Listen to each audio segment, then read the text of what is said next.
So right away, we got Ben Davison, the trainer of Tyson Fury, coming out and saying that Anthony Joshua was a poor man's Tyson Fury against Andy Ruiz in a rematch.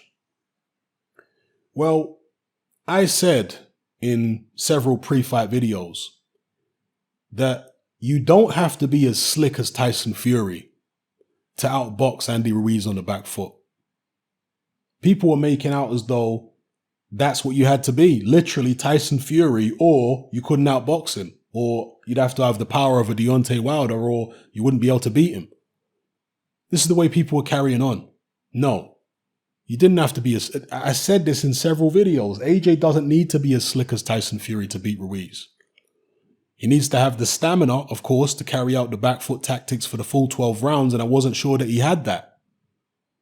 But he certainly had the technique and the skills. That was never in doubt. Sufficient to outbox Ruiz. Was it as slick as Tyson Fury? No, it wasn't. So in that sense, okay, maybe it was a poor man's Tyson Fury. But on the flip side of that, when Tyson Fury fought Otto Wallin, you could say that that was a poor man's Anthony Joshua. Because styles make fights. There are going to be some fighters who Tyson Fury looks better against than AJ does. But there are going to be other fighters where AJ looks better than Fury. It all depends on the styles. And Ben Davison should know that.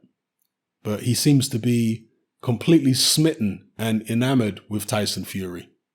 The relationship between Davison and Fury seems to be more like a cheerleader alongside a jock, alongside the class stud rather than a boxer trainer.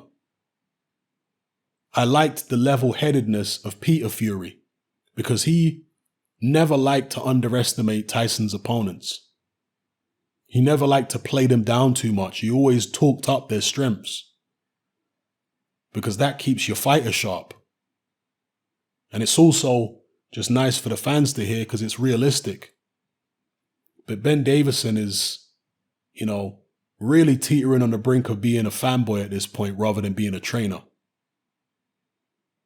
So talking about poor man's Tyson Fury, well, there's plenty of times when Fury looked like a poor man's Anthony Joshua. Because AJ is better at certain things than Fury is, just like Fury is better at certain things than AJ is. These heavyweights have all got different attributes, different strong points and different weaknesses. It's not as straightforward as just saying one guy is better than the other. I know that's the narrative people are running with at the moment, but it's just a narrative. It's not reality.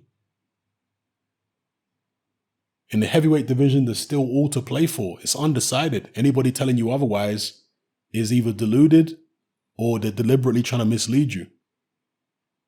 There's all to play for. Until we see AJ versus Fury, AJ versus Wilder, Wilder versus Fury 2, Usyk in the mix, Hunter in the mix, Hrgovic in the mix, Bacoli in the mix, Jarrell Miller in the mix, Dylan White in the mix. Until we see all these guys fight each other, the heavyweight division's still wide open. So you can call AJ poor man's Fury all you want. I mean, he did what he had to do, and he got the win. And the next time he has to box on the back foot like that, he'll be better than that. Because he's done it once, and that gives him confidence that he can do it again. Next time he does it, he'll be more relaxed. He'll remember back to what he did in that fight, what worked and what didn't work. Remember, Anthony Joshua's only had 24 fights. And he's been competing at a very high level. Well, you think he's not going to get better from this? This was a make or break moment for AJ. He was either going to be one of those fighters who gets immediate revenge or one of those fighters who can't quite hack it, mentally breaks down. Well, he did the first thing. He rose to the occasion. So don't underestimate a man like that. You know the confidence he's going to get? Not just from boxing on the back foot for 12 rounds. He knows he can do that now. But also getting back in the ring with a guy who just knocked him out straight away. That gives a man a tremendous amount of confidence. So, yeah, Ben Davison can naysay and downplay it all he wants, he's deluding himself. And that's not a good position for a trainer to be in. You need to be grounded in reality, because the fighters will often become deluded. And you have to remind the fighters of the reality. If you don't, the fighter can get complacent and they can end up like Andy Ruiz, losing his world titles in his first defense. Can't let a fighter's head get too gassed. You have to remind them that their opponents are dangerous and that their opponents have attributes that they might not have. So anyway, let me know what you guys think in the comment section below. It's happening. I'm out.